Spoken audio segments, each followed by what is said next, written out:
Live from KSAT 12, the 6 o'clock news starts right now. A quiet neighborhood, the scene of a major drug bust. It happened this morning at a home in the 500 block of Porter Street. That's off South New Braunfels. RJ Marquez shows us what Bexar County deputies found inside that house, and he tells us how neighbors there are reacting to the arrests. It just seems like everywhere we look, there's more drugs to be found. Piles of illegal drugs, weapons, cash, jewelry, and other expensive items all seized this morning during a raid on this seemingly quiet street. We've got about 4 kilos of heroin that I've seen thus far, and I believe 2 kilos of cocaine. Probably about $400,000 in street value of drugs seized thus far. The Bexar County Sheriff's Office organized crime group executed a search warrant after receiving information about the home, arresting a man and woman in their late 20s. They've both been through the system, at least one of them pretty extensively. One of them's been to prison. And so certainly no strangers to this world that they're in. This morning's news, a surprise to neighbors who say this kind of activity is not common. We generally grew up with the people in this neighborhood, so we kind of know everybody. But these people, we didn't know them, and so it's really surprising. Very quiet neighborhood by the looks of it, and you know this kind of stuff here just tends to attract, as you all know, a pretty rough element to the area that we just don't need. Sheriff Salazar describing this drug bust as significant, saying it could be linked to something bigger. It's a given that this has some sort of ties to organized crime, but this organized crime group that executed this operation today flawlessly. Sheriff Javier Salazar also said that these two individuals currently face several charges. That includes possession with intent to deliver narcotics. Those charges could be upgraded to the federal level. RJ Marquez, KSAT 12 News. San Antonio police are asking for your help to find a missing teenager. SAPD says 15-year-old Karina Bianca Flores has been missing since Tuesday. She was last seen in the 9700 block of Broad Ripple Street wearing a black sweater and blue jeans. Flores is described as being 4 feet 11 inches tall, weighs about 150 pounds. She has brown hair, brown eyes. If you have any information on her whereabouts, you can call SAPD's missing persons unit at 210-207-7660. Police also searching for the suspect who allegedly stabbed a woman and robbed her during a home invasion. This happened around 2:40 this morning in the 600 block of North San Bernardo Avenue. That's near North General McMullen. San Antonio police say a woman in her 80s was sleeping when someone broke in with a knife. Police say the suspect woke her up, demanded cash.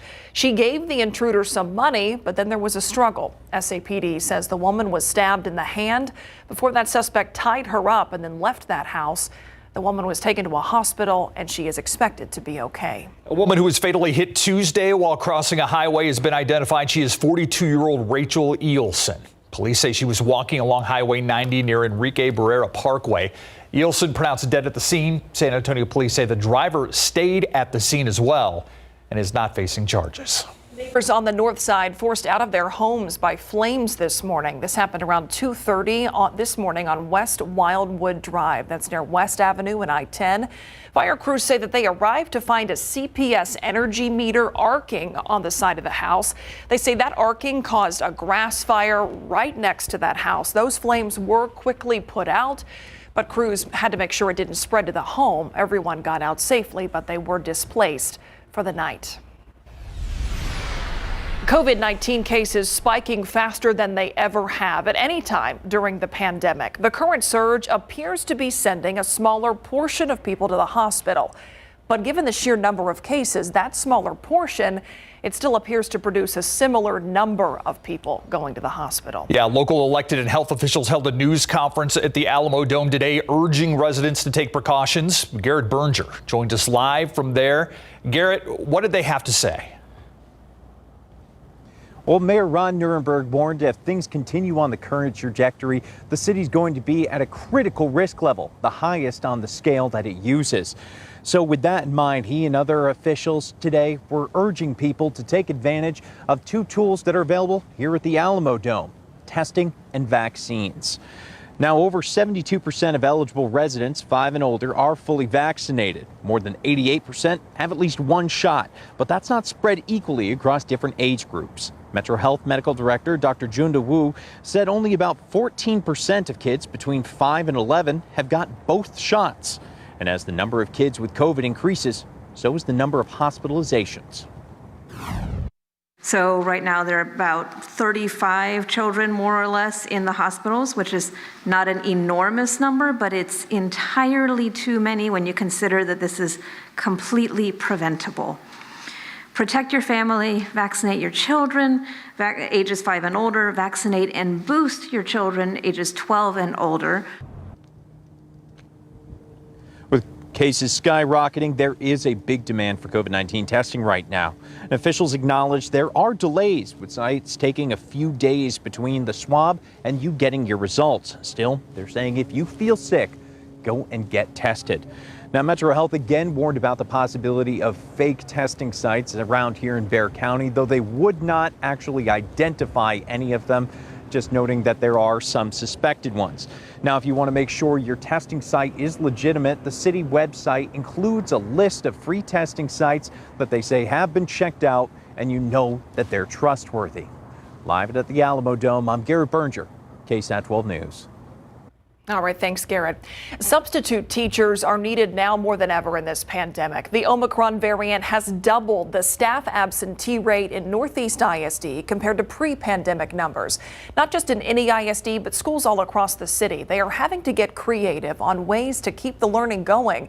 That's on top of 2 years where nationwide education took a hit because of shutdowns and quarantines.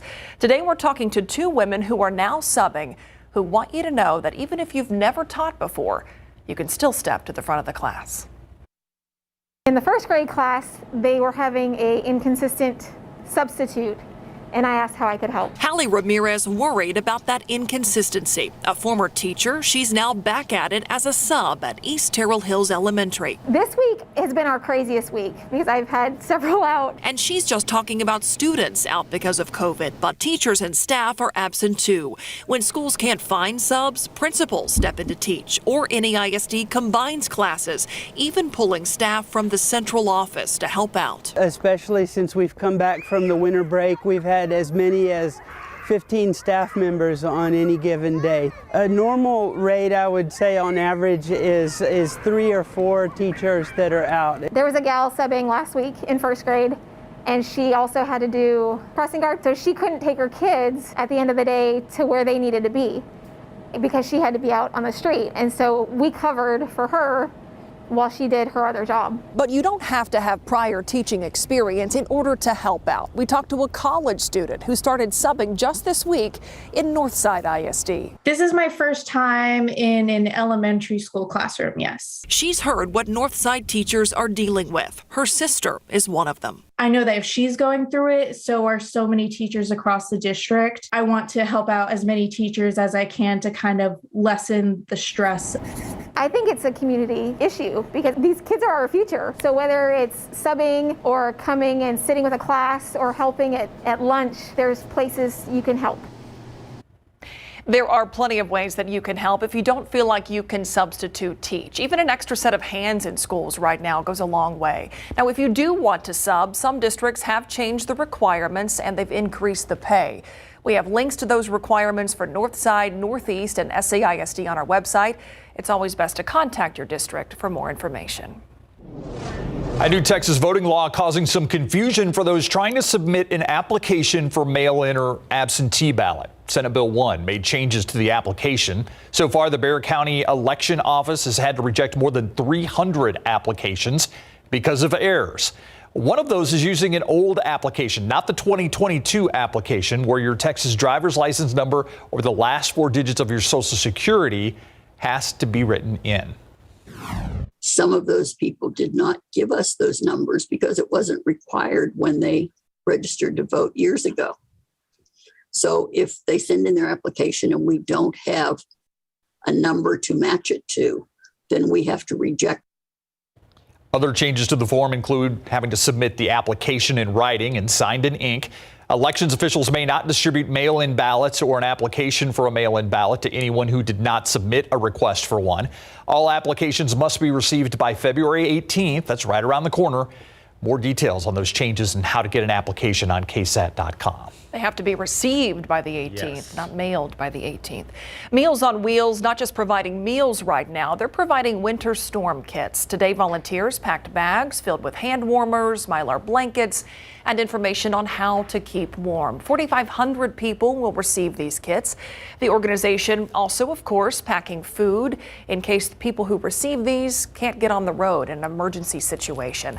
These kits are designed to help people stay warm and fed ahead of any future cold weather.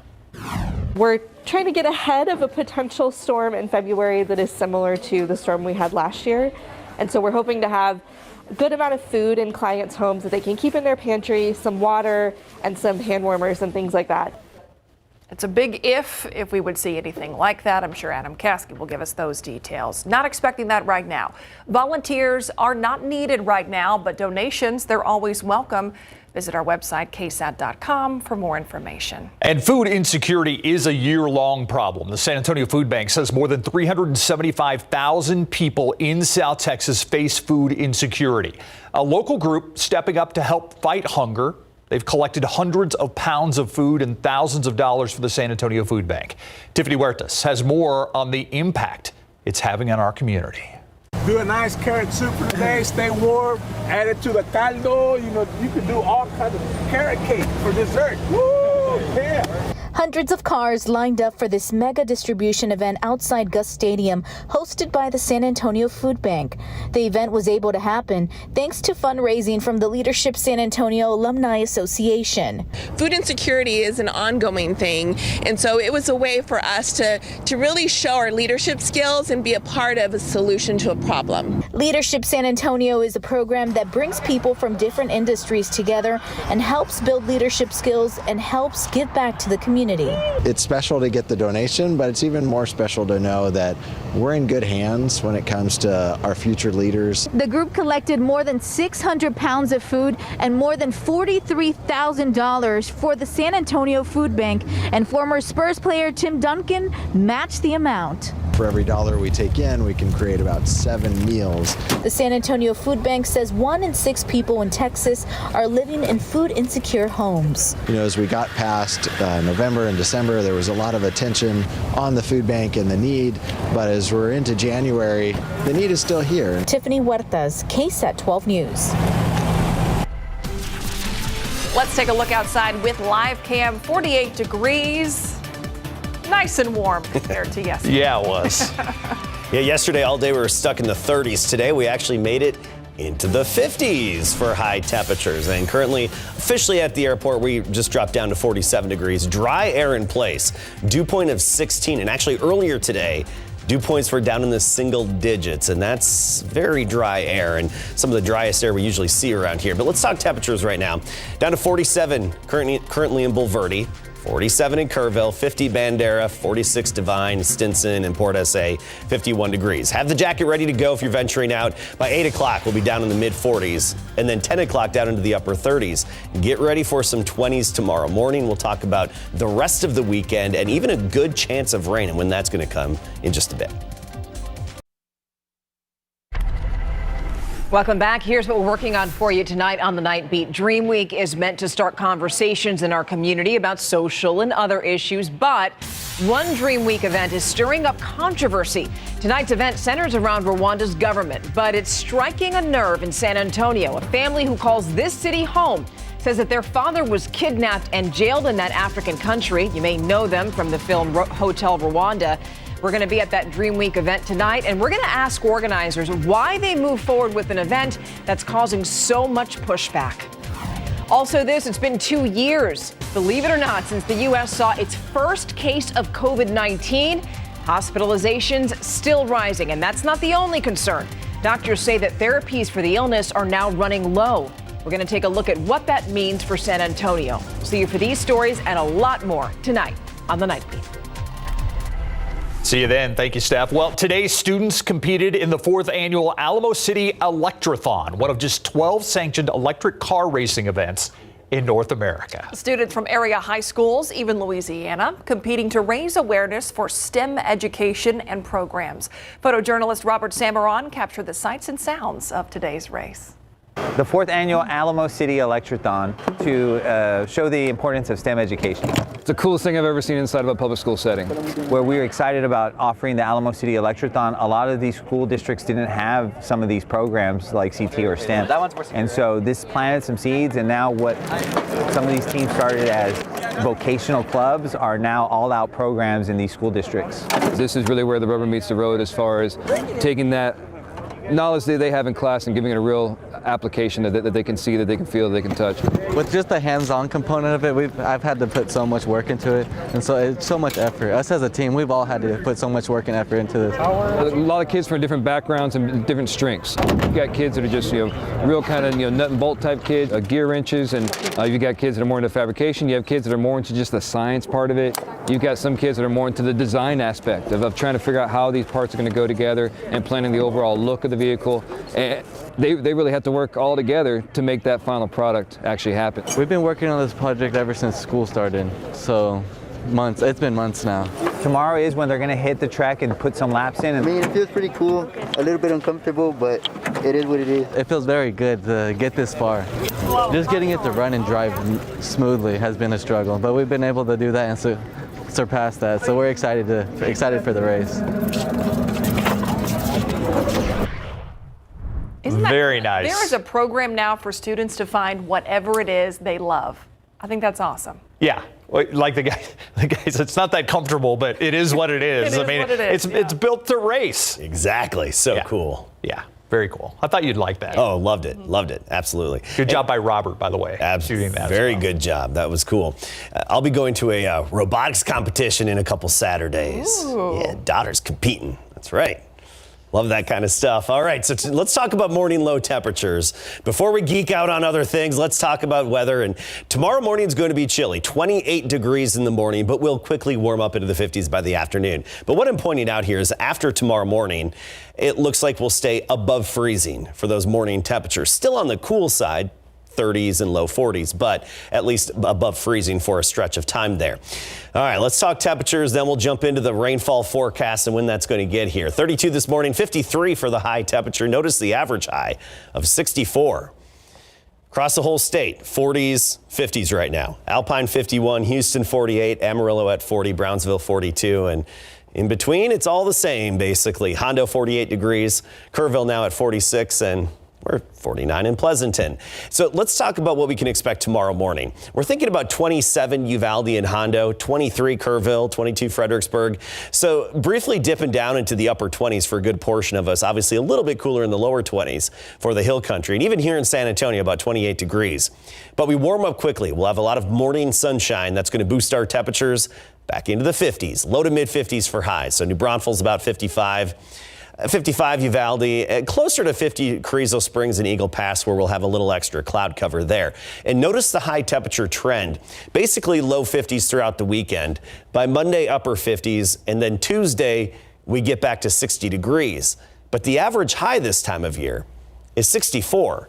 And we're going to be below that for the foreseeable future here. So it'll be warmer than what we had yesterday, and it will be a little bit warmer than today, but we're not talking any big unusually warm weather for this time of year. No big warming trend on the way. All right, here's the big picture. Quiet across Texas, but what I like to see on the map is this big dip in the upper level flow over the Four Corners region near Las Vegas and even affecting the weather in Colorado and the Denver area. I like it's dropping precipitation. That's good to see. Even in the desert Southwest, this is our next rainmaker. That's our next disturbance. It's going to basically just drift to the west of us through the weekend. But then Sunday night and early Monday morning, that's when we get in the zone where it provides good lift in the atmosphere to help generate clouds that'll actually make some precipitation. Here's a look at our FUTURECAST, and it's still far away for the FUTURECAST, but it's nice to look at this and see actually good widespread rainfall anticipated for a period of time Monday morning and then pushing east of town as we get into Monday afternoon. And I do think the highest accumulations will be east of I-35 and especially closer to the Gulf coastline where there could be an inch or so of accumulations, whereas we're thinking just minor accumulations closer to the Rio Grande. So the farther east you are of the Rio Grande, the more rain you can expect as we go into Monday locally. I'm hoping we can get a quarter, maybe a half an inch out of it. So not a drought buster, but a little drought denter. So tomorrow morning, Saturday, partly cloudy to start, 28 degrees, increasing clouds by the afternoon and evening up to 53, a little bit warmer in some spots. And then on Sunday, lower 50s for the high temperature and a gray day. So if you want any sunshine, the first half of Saturday, that's your time for sun this weekend. But those gray skies on Sunday will lead us into some good rain chances into Monday. Otherwise, fairly dry and then a little breezy as we get into Tuesday. We've been waiting on that rain. Thanks, Adam. All right, he is a crowd favorite for the impact he's had on the court and off the court. We're talking about Patty Mills. Yeah, it's still strange to see Patty Mills as a member of the Brooklyn Nets. It's going to be really weird to see him tonight at the AT&T Center as a member of the Nets. Coming up, we talked to Patty Mills this morning about his return to San Antonio. And this morning, we also got to meet the newest member of the San Antonio Spurs. Coming up.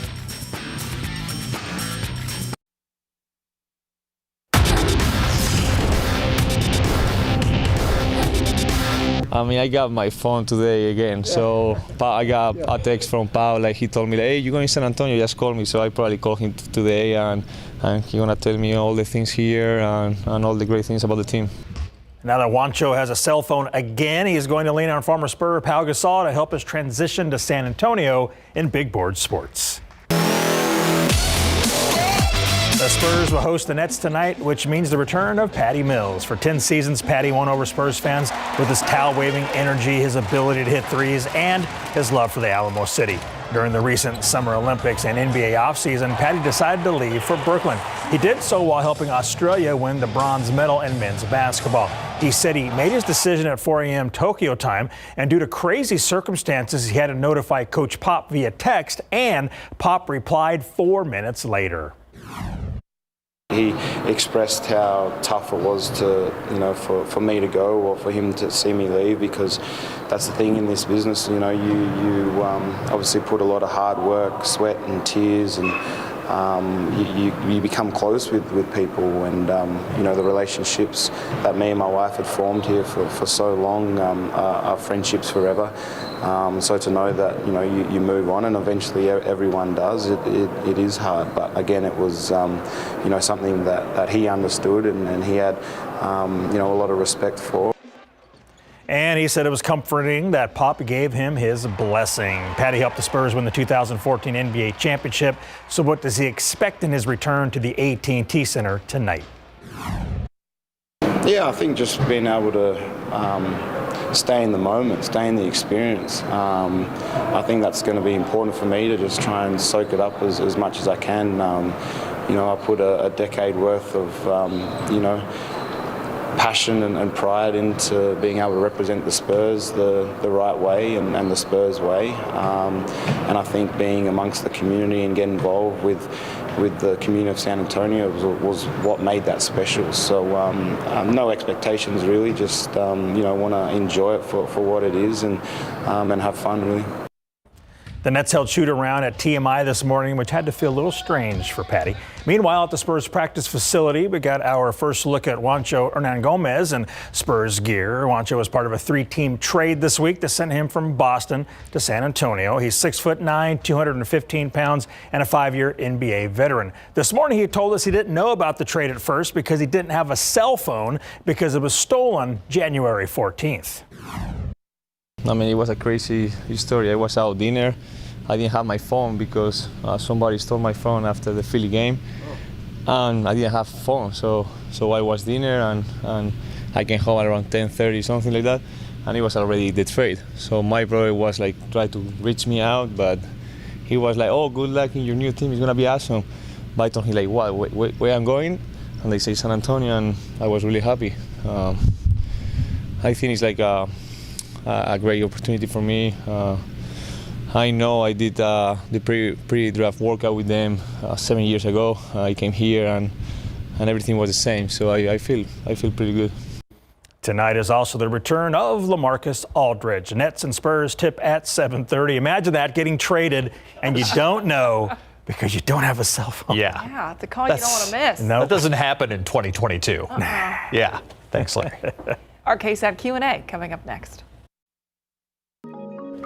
You know, sometimes on Fridays we like to take a break from COVID topics, politics, those kinds of things, focus on the community. So that's what we're going to do today in our Q&A. We're talking about the Briscoe Western Art Museum with Meredith Balzan, the Marketing and Communications Manager for the Briscoe. You guys have a lot going on at the museum right now, and we're going to talk about that. But first, I want to just talk about an overview of the museum. When we say Western Art Museum, what kinds of things can people go there to see? Well, we have everything that involves Western heritage. There are 4 different pillars of Western art, and we have all 4 of them throughout the museum. You've got your typical cowboys and vaqueros. You've got your Western wildlife and wild things and wild places, which is beautiful. We've got the Native American heritage and their story throughout the museum. And then we also have the Hispanic Tejano heritage, which is one of the pillars of our Vaqueros exhibition that's closing this weekend. Yeah, so if you want to see that, get out there this weekend. All right, I want to just talk about the building itself, because when I first came here, it was the Hertzberg Circus Museum. But I know that it's a history for this building right on the river that goes back even farther than that. Yeah, so when you think about downtown San Antonio, it's such a culturally rich area. You think about the cattle drags that are literally crossing the river. The Briscoe was the location of some of the cattle pens from back in the day. But we were the San Antonio's first public library downtown. And then we were the Hertzberg Circus Museum, which some people may remember. But now we're the Briscoe Western Art Museum, located right downtown on the Riverwalk, close to the Arneson Theater. It's a gem. Yeah, really is. It is a beautiful part of town and a beautiful museum. Let's talk about some of the events that you guys have going on right now and coming up. One thing that caught my attention were these STEAM events. So explain that for us. Yeah, so STEAM is a new program that we're going to be doing monthly. It's an opportunity for kids to have a hands-on experience, to learn about the West in a different way and use their hands, of course. So we added the A in STEM now to have art, but every month we'll have a new hands-on learning experience. This past month, we had a really fantastic little area where people could build their own town and put it all together. Next month, we're looking at clouds. We're looking forward to that on February 19th. But every month, it's something different. And it's something fun for kids to come get their hands in. And everything has to do with our collection and our Western heritage and our art. All right, Meredith, if you ever need a guy who makes thermometers, I know someone. I'm just letting you know, okay? All right, so yeah, he hoots over there. Okay, so here's the next question is the rodeo is coming up. And I know that you guys have an exhibit that deals just with the rodeo, but it also has some local flavor to it as well, correct? Right, and we love hosting the Student Western Art Competition at the Briscoe Western Art Museum. What a fun opportunity to give these kids who are winners of the scholarships through the San Antonio Stock Show and Rodeo an opportunity to show their works in a museum. I think that just hits me home and is really awesome to come see that. We are going to be open through Western Heritage Weekend, which is February 5th. If you're downtown for the parade, come on by the Briscoe and see those 10 works by these scholarship recipients. They'll blow you away. They're amazing. There's actually an opportunity for people to enjoy the museum for free on occasion. Is that right?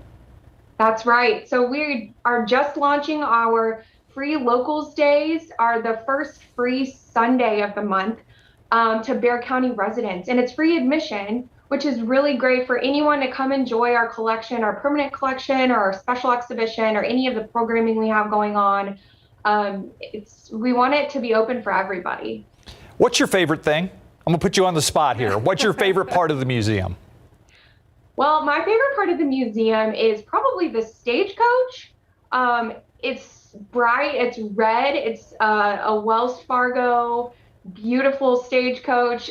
We actually have a program coming up called Story Time at the Stagecoach, where one of our partners will come and read the story. Actually, we're partnering with Dream Week, and it's a story about Mary Fields, who was the first female stagecoach driver. I love the stagecoach because it's beautiful and bright red, but I also love Santa Anna's sword. That's a favorite too. Interesting. Yeah, that would be really neat. So for some of these activities geared towards kids, what are the best age ranges for kids to really take part in that? Well, it's really open for all ages because there's ways that every single kid can participate. We are free for kids 12 and under, but like our STEM activities are different for everybody. We could have parent involvement, or you could even get the teenagers involved. And we did see some of those this past weekend. You also have movie nights, don't you? We do. During the summer, we have our summer film series, which we're looking at having that again this summer. We show some classics. Last summer, we showed a lot of John Wayne films, and we're looking forward to some new, a little bit more modern films this year. But stay tuned on our website for that info. Yeah. Meredith, Steve and I have been talking about having you on, someone from the Briscoe, for weeks, months. Yeah. So for people who have never been there or don't know much about it, what would you say you're missing out on if you haven't been to the Briscoe? Well, you're missing out on the story of San Antonio. You're missing out on your Western heritage and in Texas and who we are as people here in San Antonio. And I would really highly encourage you to come downtown. Parking is not a nightmare. Come downtown and come enjoy the Briscoe. We always have something different for you to come see. Meredith Balzan with the Briscoe Western Art Museum. Thank you so much for making time for us today and enlightening us on the history that is just the building even that you guys are in. I really appreciate you taking the time for us. Anytime. Thank you. We'll be right back. Another recall to tell you about, this time frozen chopped spinach. Frozen Food Development is recalling specific lots of Lidl branded 12-ounce packages of frozen spinach. The recall is for a possible listeria contamination. The greens were sold in Georgia, South Carolina, North Carolina, Virginia, Delaware, New York, New Jersey, and Pennsylvania. The batches of spinach have best buy date of September 10th, 2023. The announcement says you can return it to the place you bought it for a refund. No illnesses have been reported, by the way. JP Morgan Chase reports it paid its CEO $34.5 million last year.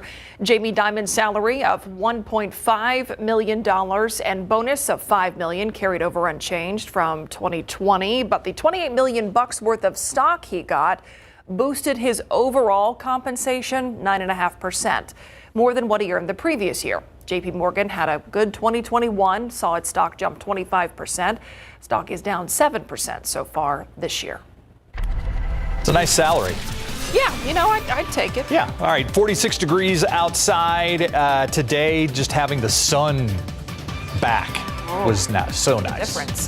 That was a big psychological boost and temperature boost as well. Yesterday afternoon, we were in the 30s all day long. Today, we actually made it into the 50s. 47 right now. Temperatures falling quickly this evening, so it felt good in the sunlight today, but have that jacket ready if you're headed out this evening and tonight. By 10 o'clock, already dipping down into the upper 30s. And I think we'll start tomorrow in the upper 20s. We'll talk more about the weekend temperatures, how much they actually warm up, and of course, that nice chance of rain that's headed our way in just a bit.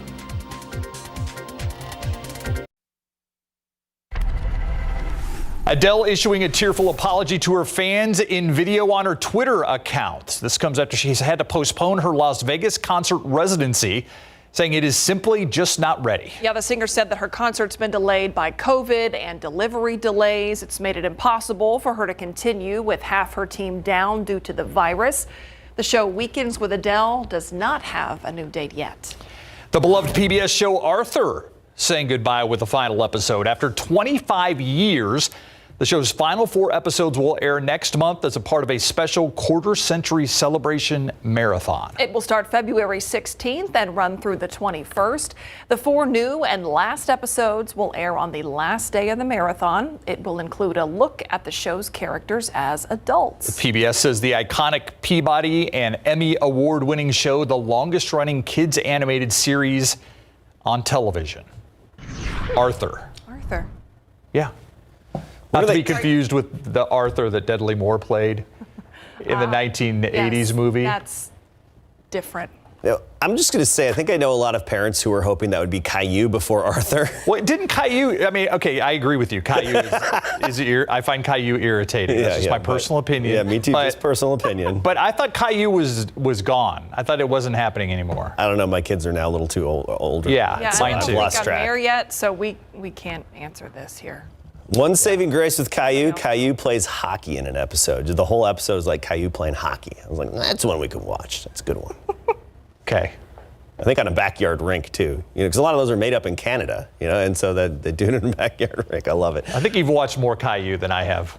I have. Yeah. Below freezing tonight, low to mid 50s this weekend, then a promising rain chance as we get into Monday. I like what I see in terms of the overall setup as we get into Monday.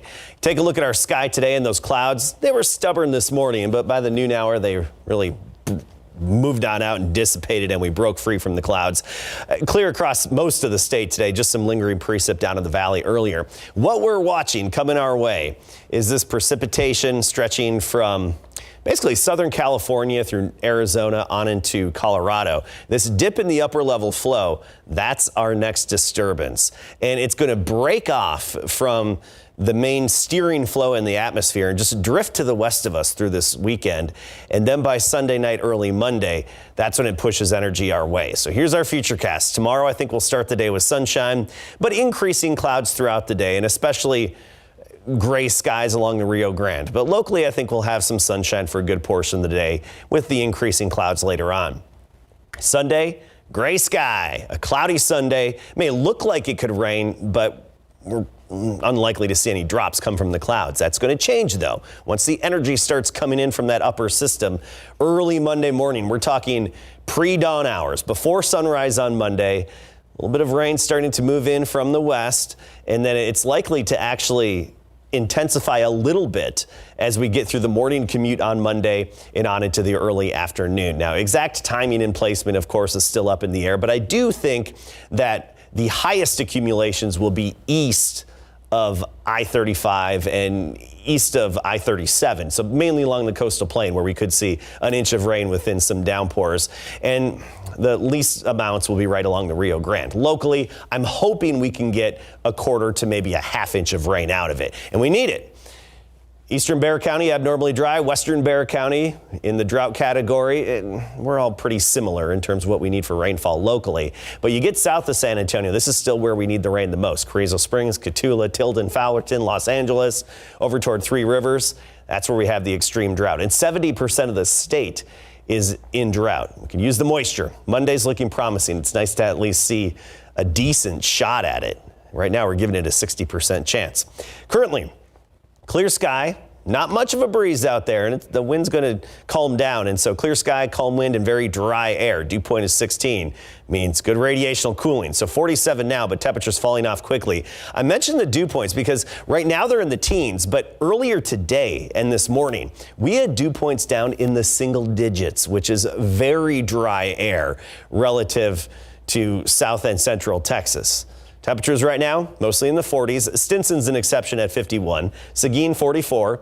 Hondo, 48 degrees. Rio Medina at 44. And tomorrow morning, this is what we're expecting. About 24 in Bernie, Comfort 22, Floresville 29, and Poteet, Pleasanton in the upper 20s, even in and around San Antonio, briefly in the upper 20s to start the day tomorrow. Then we make it to 53 for the high, even warmer in some locations.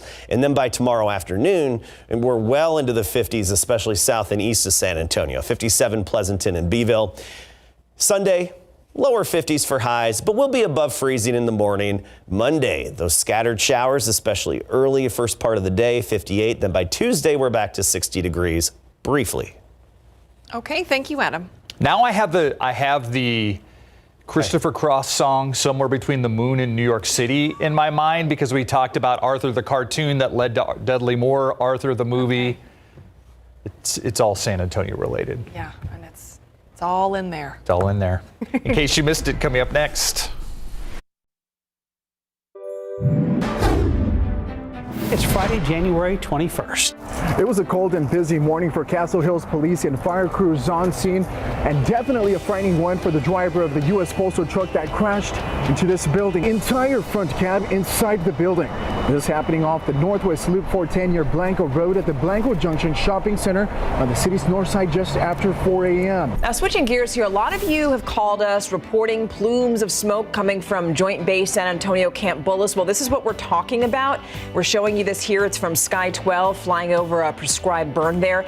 That's scheduled to go on for the next 5 days because they're burning more than 1,700 acres. Yeah, people living near the northwest portion of JBSA Camp Bullis, including those in the Dominion and Fair Oaks Ranch area, will likely see and may smell smoke while that burn progresses. A moose is loose in a basement. Apparently, dude got a little upset with the way the ping pong game was going and took it out on the table and the rest of the room. The cleaning folks first noticed the big guy was trapped in the basement. Not sure how it got in, but definitely left a mark. The moose weighed in at about 1,000 pounds. They tried to open the doors and windows. The guy just wasn't interested in leaving that route, so they tranquilized him, rolled him over on a tarp, and then started to pull him up the stairs. They got him outside. They woke him up, and off he went. Aside from a cut on his leg, he was fine. The basement, not so much.